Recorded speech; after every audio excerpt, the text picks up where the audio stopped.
on to get the ball over the halfway line. 85-75, the United States of America gold medalists in Sydney 2000. And he said, we have no known cure, we can treat it, or ultimately, he said, in about 10 to 12 months, you're gonna probably be on dialysis. What we do here is go back. Drafted second overall in the 1992 NBA draft, Alonzo Mourning Jr. would be selected by the Charlotte Hornets behind future Hall of Famer Shaquille O'Neal. Mourning would join the previous year's #1 pick Larry Johnson in North Carolina, brandishing the hopes and dreams of the 5-year-old franchise upon his muscular 6'10" frame. Although considered undersized for his position, Zoe would finish his rookie campaign averaging 21 points, 10.3 rebounds, and 3.5 blocks, earning him the runner-up spot in the Rookie of the Year voting, once again behind O'Neal. With their new young duo at the helm, the Hornets would record their first winning record in franchise history and storm into the first-round matchup with the 4th-seeded Celtics, culminating in one of the most historic shots in Charlotte basketball history.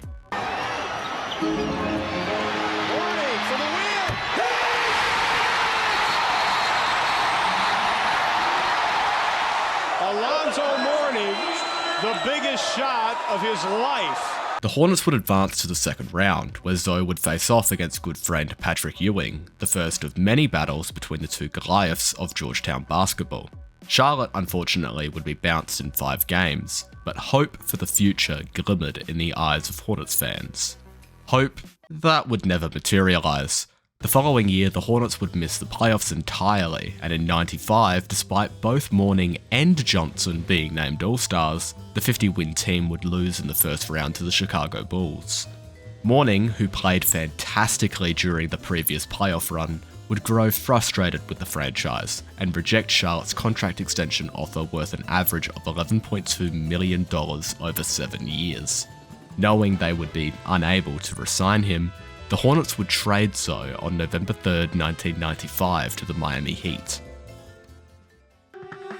Upon his arrival in Miami, head coach Pat Riley would immediately set about structuring his team with Zoe as the centerpiece. With Alonzo manning the middle and fellow All-Star Tim Hardaway joining the team midway through the '96 season, the culture and direction of the franchise would shift dramatically, claiming the Atlantic Division in 4 straight seasons from 1997 to 2000.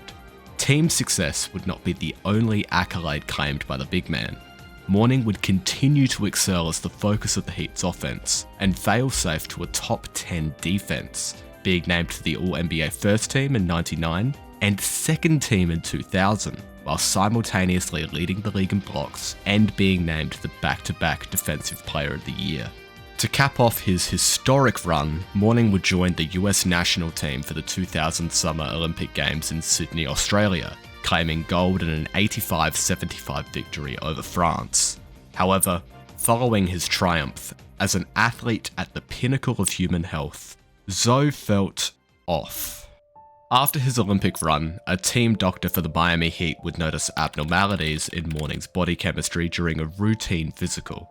He would refer Zoe to a nephrologist, who, after conducting a biopsy, would diagnose Alonzo Mourning with focal segmental glomerulosclerosis.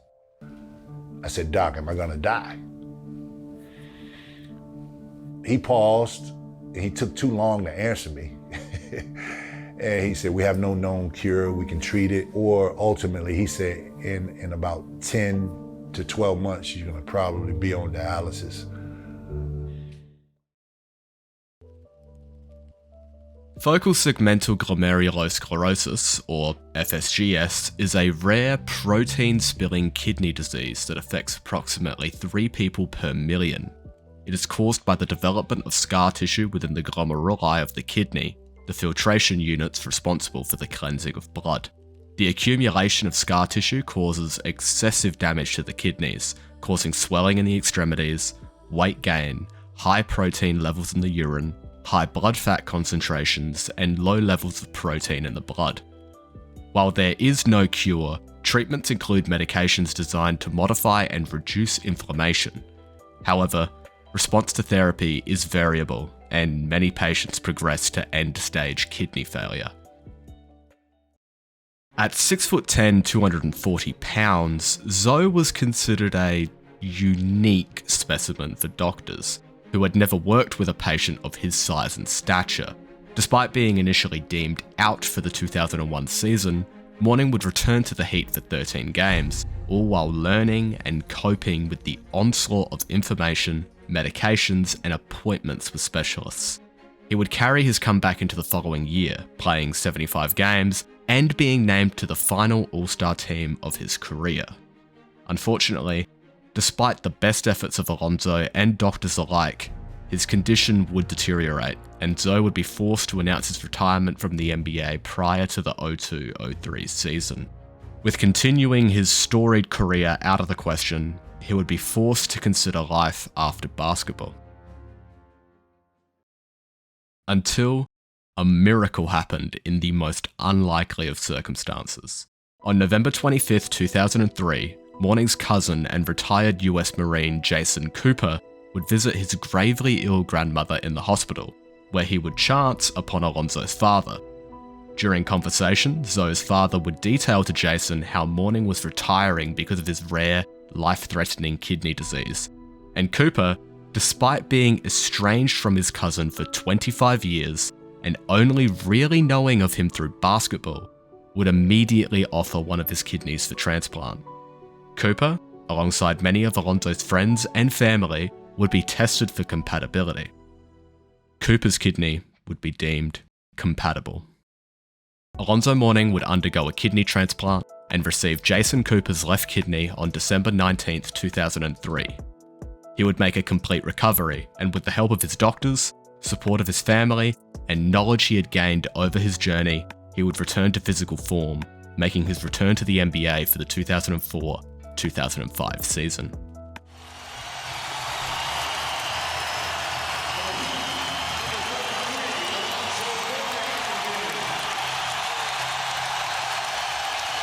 So excited to see a guy who really was. And Mourning gets the block in his first second out here. That brings them back to their feet. And the rebound. Alonzo Mourning's story is one of struggle. Through every stage of his life, he faced adversity.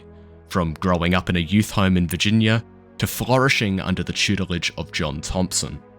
From bringing hope to a youthful NBA franchise with the expectations of a city upon his shoulders, to raising the standard of Miami Heat basketball while standing as the best defensive anchor in the league. Mourning would be toppled from the mountaintop by factors completely out of his control, struck by a disease in focal segmental glomerulosclerosis that disproportionately impacts the lives of African American peoples more than any other culture in the world.